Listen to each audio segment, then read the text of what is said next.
홍수 심판 이후의 역사는 심판으로도 인간의 죄가 제거되지 않았다는 것을 우리에게 보여줍니다.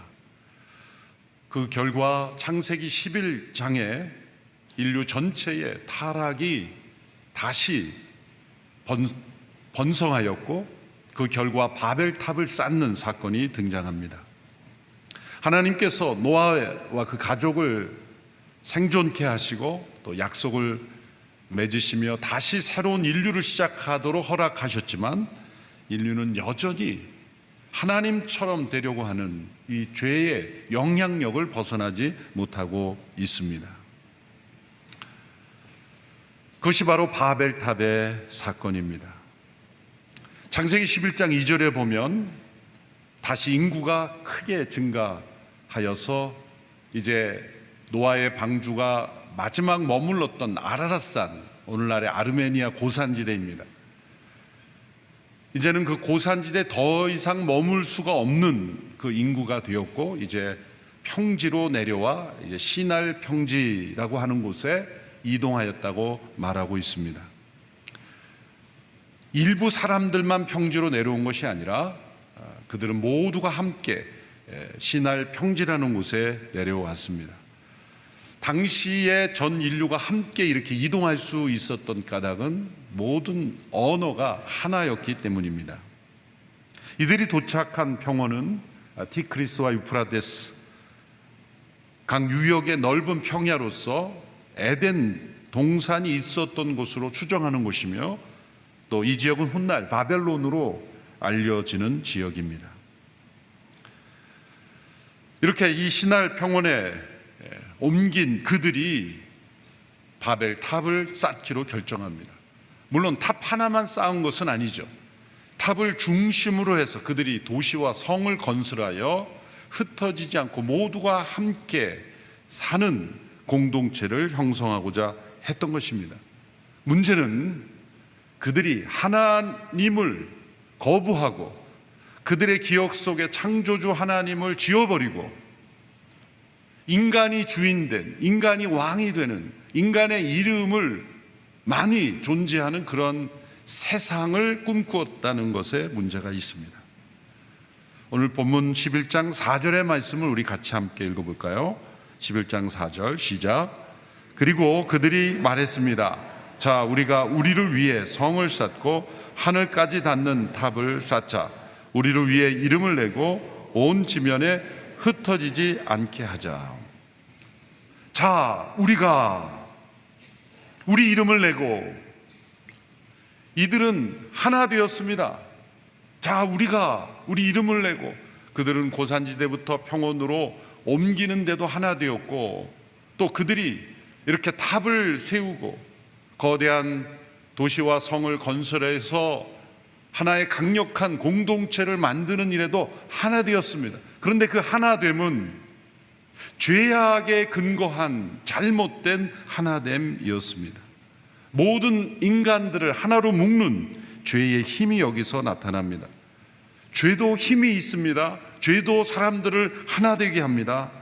그 죄가 연합하여 힘을 이루게 될 때 사단은 더 강력하게 역사 속에서 일하게 됩니다. 우리 안에 있는 죄는 절대로 정지된 상태로 가만히 있지 않습니다. 우리 몸 안에 잘못된 암세포가 시작이 되면 절대로 가만히 있지 않고 계속해서 성장하고 번식하고 또 전염시키듯이 죄는 결코 가만히 있지 않습니다. 정지되어 있지 않습니다. 죄는 전염되고 영향력을 미치고 또 함께 연합하여 강력한 힘을 가지게 됩니다. 그 궁극적인 방향은 무엇입니까? 하나님을 대항하는 것입니다. 그래서 여기에 사람들이 이렇게 말하죠. 우리를 위해 성을 쌓고 우리의 이름을 내자.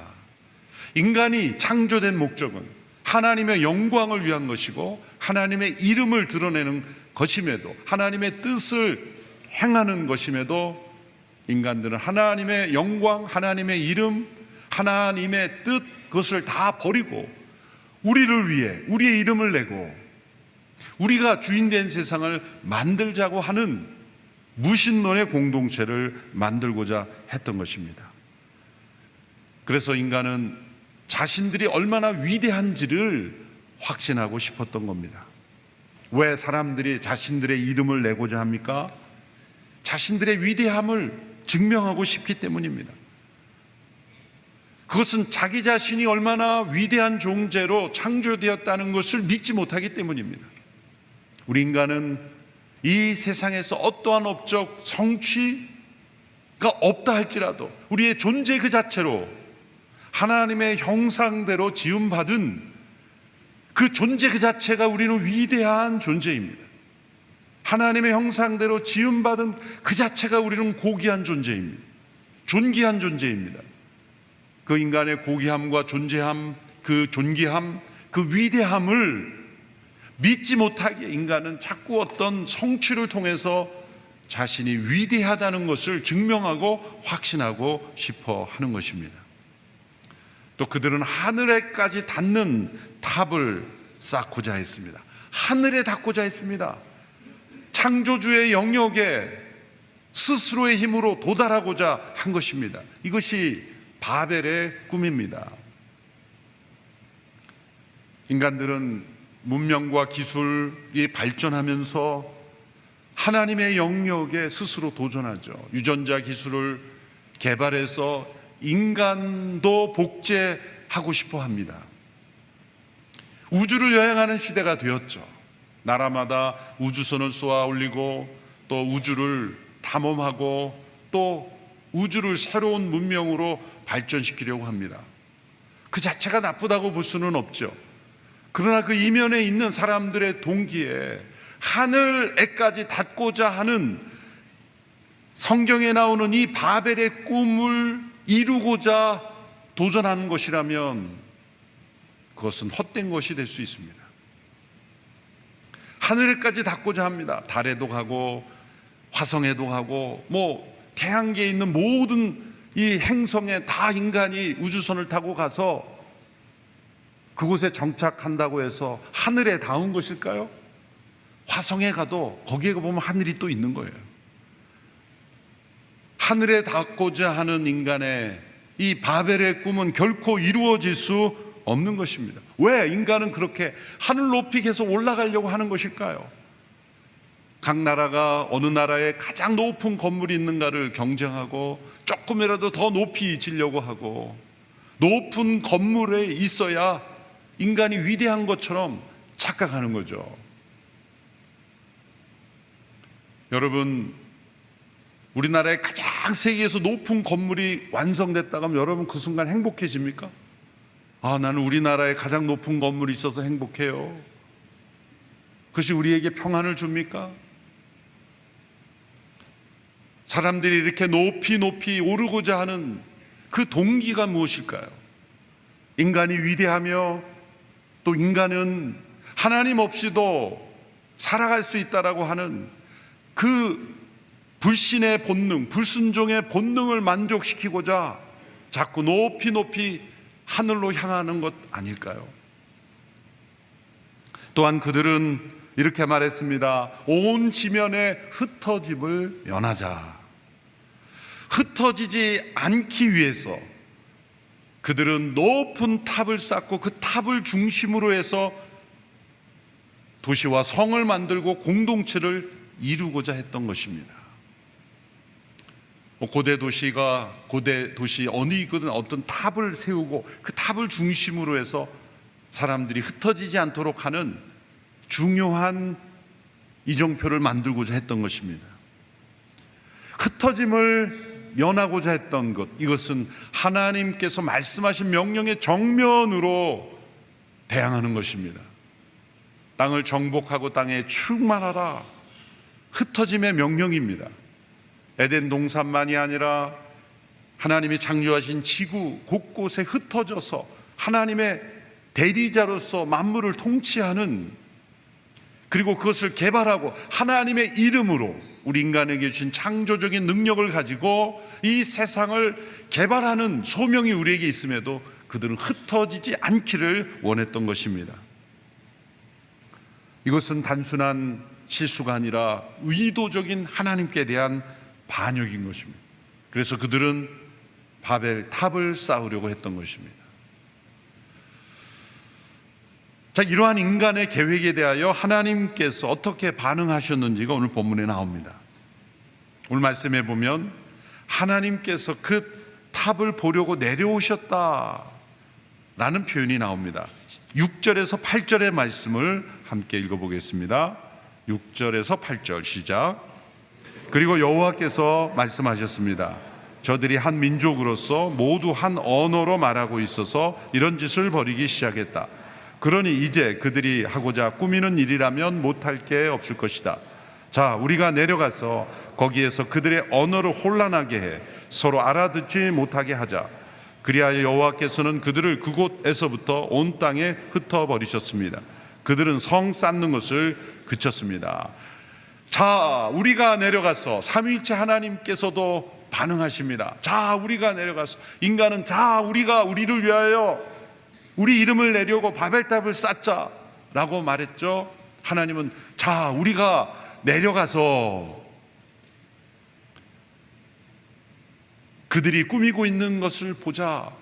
하나님께서 왜 내려가서 보자라고 말씀하셨을까요? 땅에서 일어나는 일을 하나님이 모르시기 때문에 내려와야 한다고 말씀했을까요? 하나님 우리의 머리털까지 세시며 또 공중나는 새 한 마리도 하나님의 허락 없이는 떨어질 수 없는 그런 하나님이신데 지금 인간들이 하늘까지 닿는 탑을 쌓고 있는 걸 모르셔서 내려오셨다는 표현을 썼을까요?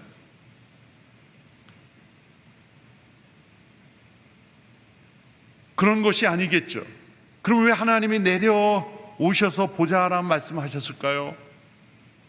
그것은 인간이 아무리 높이 탑을 쌓아 올려도 하나님의 영역에 결코 도달할 수 없으며 하나님이 보시기에는 너무나 작고 작은 것이기에 내려오신다라는 표현을 쓴 거죠. 우리가 위성에서만 봐도 지상에서 아무리 높은 건물이라도 위성에서 보면 다 그냥 그 높이가 그 높이인 거예요. 인간이 아무리 높은 성취를 하여도 하늘에 계신 하나님 보시기에는 너무나 작은 것이기에 내려오셔야만 보실 수 있다라는 그런 표현을 사용하신 것이죠. 하나님은 내려오셔서 죄악으로 하나 되어 바벨의 꿈을 꾸며 하나님 없는 세상을 만들려는 이들의 악한 계획을 중지시키십니다. 그 방법으로 사용하신 것이 언어를 혼란하게 하신 것입니다. 모두가 한 언어를 쓰고 있기에 그들은 죄악으로 하나 될 수 있었던 거예요. 그래서 그 죄로 하나 되지 않도록 억제하시는 은혜를 베풀기 위해서 언어를 혼잡하게 하셨다는 것입니다. 그것이 가장 효과적으로 그들의 바벨의 꿈을 좌절시키고 그리고 흩어지도록 만들기 위한 하나님의 방법이었습니다. 이 바벨이라는 단어 자체가 어지럽히다, 뒤범벅이 되다, 혼란스럽게 하다 그런 단어에서 나온 것입니다. 후에 그리스인들은 이것을 바빌론으로 발음하였죠. 그래서 구약에서 바벨로 표현된 것이 신약에서 바빌론으로 표기됩니다. 이 바벨에서 일어난 사건은 하나님의 기적적인 역사를 통해 언어를 혼잡하게 하시는, 그래서 이 흩으시는 심판을 하신 것입니다. 인류의 현재 언어가 한 7,000가지가 된다고 합니다. 과연 이 언어가 과연 성경 말씀대로 하나였을까? 그래서 저희 교회 성도이신 서울대 언어학과 남승호 교수님께 자문을 구해봤습니다. 언어학에서는 어떻게 봅니까? 언어학에서도 단일 언어 기원설이 있다고 합니다. 각 나라 언어를 추적해가면 그 모든 언어의 밑바닥에는 하나의 규칙이 있고 다양하게 되기 이전에 보편적인 그런 문법이 있다는 설이 주류 학설로 받아들인다는 거죠. 그 이유는 뭐냐면 7,000개 언어가 있어도 열심히 노력하면 몇 개의 언어 이상을 학습할 수 있다는 것 자체가 모든 언어의 보편적인 문법이 없으면 그것이 불가능하다는 거죠. 그래서 유니버셜 그래머, 보편 문법이 존재하는 가설이 아주 주류의 언어학에서도 인정된다는 거예요. 그렇다면 원래 하나의 언어였다는 이 성경의 말씀이 분명히 학문적으로도 사실이라는 거죠. 진화론에서는 이 언어학마저도 오랜 시간을 거쳐서 이렇게 서로 소리 단계에서 문자 단계에서 이렇게 조합이 돼서 진화론은 세상의 모든 것을 오랜 시간에 형성이 되었다고 말하죠. 근데 여러분, 우리 한글이 보십시오. 한글이 기역은 저 북쪽에서 흘러오고 리을은 저 남쪽에서 오고 이렇게 돌아다니다가 이렇게 어느 날 조합이 된 겁니까? 아니면 세종대왕이 창제하신 겁니까?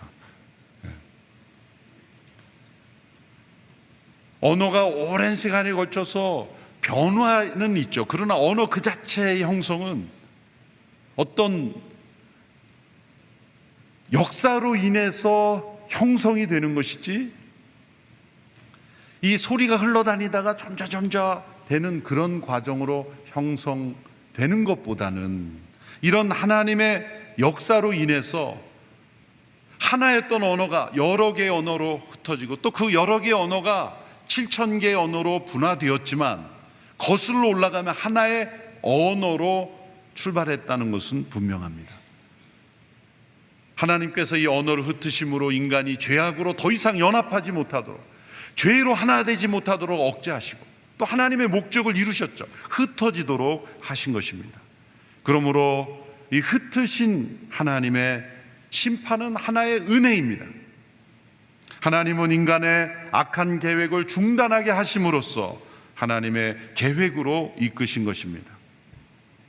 그런데 이 바벨에서 하나님께서 언어를 혼잡하게 하신 것과 함께 병행해서 우리가 살펴보아야 할 사건이 사도행전에 나옵니다. 그것은 바로 오순절 성령 강림의 사건입니다. 그때 함께 모여 성령을 받은 사람들이 하나님이 행하신 큰 일을 말했을 때 여러 지역에서 온 사람들이 자신의 언어로 들었다라는 말씀이 나옵니다. 우리들이 난 곳 그 방언으로 듣게 되면 어찌미뇨 라고 하면 사람들이 놀랐죠.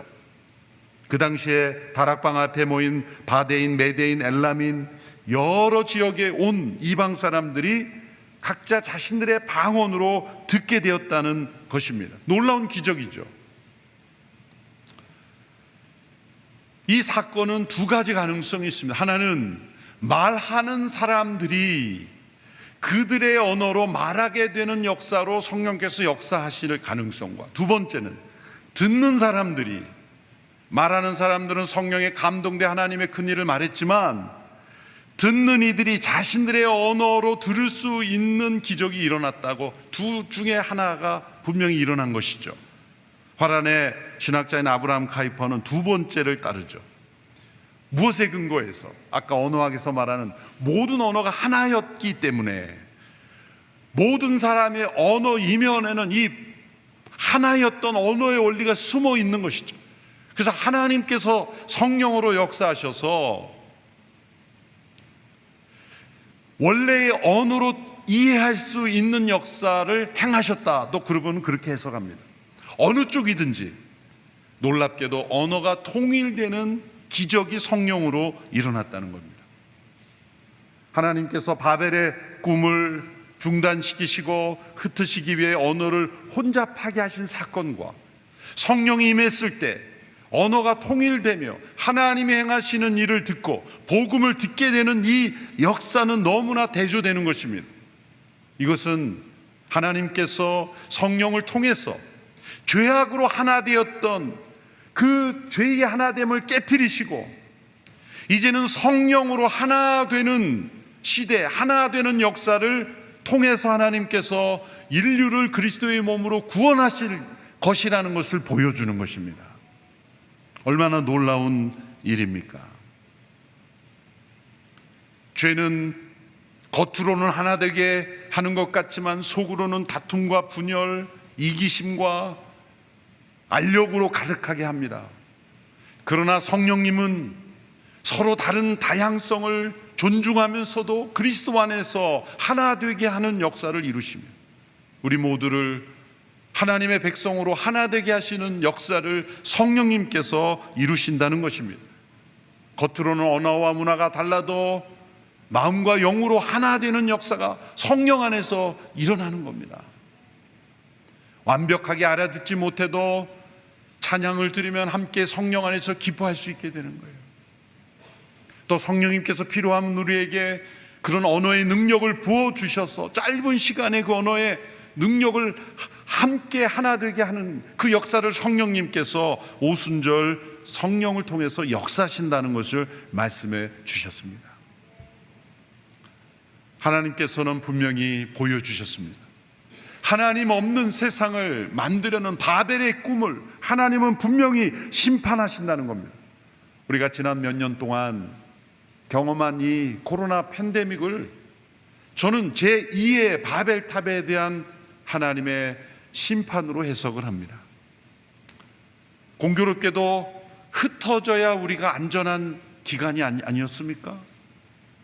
바벨은 언어를 혼잡하게 하여 흩으셨지만 이 코로나 팬데믹은 바이러스 때문에 우리가 거리 두기를 하는 그 기간이었습니다. 저는 이 코로나 팬데믹 내내 이 바벨탑 사건을 생각했어요. 왜 우리가 거리를 두어야 하는가? 왜 흩어져야 하는가? 멈추어야 하는가? 생각하게 하는 거죠. 이 세상이 하나님 없는 세상으로 만들어가려는 엄청난 시도들이 지금 그 시도들로 하나 되고 있지 않습니까? 바벨의 꿈으로 이 세상이 향하고 있어요. 지난주 뉴스 중에 충격적인 뉴스는 종교개혁이 일어났던 독일이 인간의 국민들이 자신의 성을 자유롭게 신고하고 바꿀 수 있는 나라로 바꿨다는 거죠. 어떤 생물학적인 수술이 필요하지 않고 누구의 동의도 필요 없이 개인이 가서 국가에 나는 일주일은 여자로 살겠습니다, 다음 주일은 남자로 살겠습니다, 그렇게 성을 자신의 선택으로 왔다 갔다 할 수 있는 전 국가에 그것을 시행하겠다고 하는 독일이에요. 바벨의 꿈입니다. 이것이 바벨의 꿈이 아니면 무엇입니까? 하늘에까지 올라가는 탑만을 쌓아야 바벨이 아닙니다. 하나님 없는 세상을 꿈꾸는 우리의 이름을 내고 우리가 주관하는 거예요. 그 이면에는 뭐가 있습니까? 우리 인간은 누구로부터도 부여받은 질서에 순응할 필요가 없다는 거예요. No given. 주어진 거가 우리는 받아들여서는 안 된다는 거예요. 내가 선택하는 것만 살아야 그게 인권이고 자유라는 거예요. 여러분이 이 땅에 태어날 때 성을 스스로 선택한 분 계십니까? 부모님이 선택해 준 분 계십니까? 태어나면서부터 부여된 것이 있습니다. 그래서 우리 인권을 말할 때도 천부 인권이라고 말하지 않습니까? 천부 인권이라고 말하지 않습니까? 태어나면서부터 부여된 인권이요, 태어나면서부터 부여된 성 아니겠습니까? 그것을 거부하자는 거예요. 누구도 나에게 부여할 수 없다. 그것을 강요라고 여기고 그것을 억압이라고 여기는 거죠. 그러나 그것이 과연 진실일까요? 그것은 바벨의 꿈입니다. 인간 스스로가 주인이 되고 인간이 모든 상황의 최종 결정권자가 되겠다는 무신론과 인본주의와 진화론의 꿈일 뿐입니다. 하나님은 분명히 바벨의 꿈을 심판하신다고 말씀하셨어요. 유럽이 급속도로 이렇게 바벨의 꿈으로 향하는 것을 보며 두렵습니다. 미국도 마찬가지죠. 공립학교를 보내기가 무섭다는 교민들의 말을 듣고 있습니다. 오늘 이 시대 바벨의 꿈을 심판하시는 하나님 앞에서 우리 안에 있는 바벨의 꿈을 스스로 회개하고 하나님의 거룩한 꿈을 꾸며 성령의 하나 되게 하심으로 이 마지막 때를 살아가며 하나님의 뜻을 이루는 우리 모든 성도들이 되기를 축원합니다. 기도하겠습니다. 하나님 아버지, 하나님 없는 세상을 꿈꾸는 바벨탑을 쌓았던 사람들처럼 오늘 이 시대에도 바벨의 꿈을 꾸고 있습니다. 하나님의 창조 질서를 부정하며 하나님이 주인이 되는 인생이 아닌 자신이 인생의 주인이 되는 꿈을 꾸고 있습니다. 이 세상을 바라보며 이 바벨의 꿈에 휩쓸려 가는 우리들이 되지 않게 되기를 원하며, 그 꿈을 심판하시는 하나님 앞에 겸손하게 회개하며 이 어두운 세상을 밝혀가는 믿음의 사람들이 다 될 수 있도록 역사하여 주시옵소서. 예수님의 이름으로 기도합나이다. 아멘.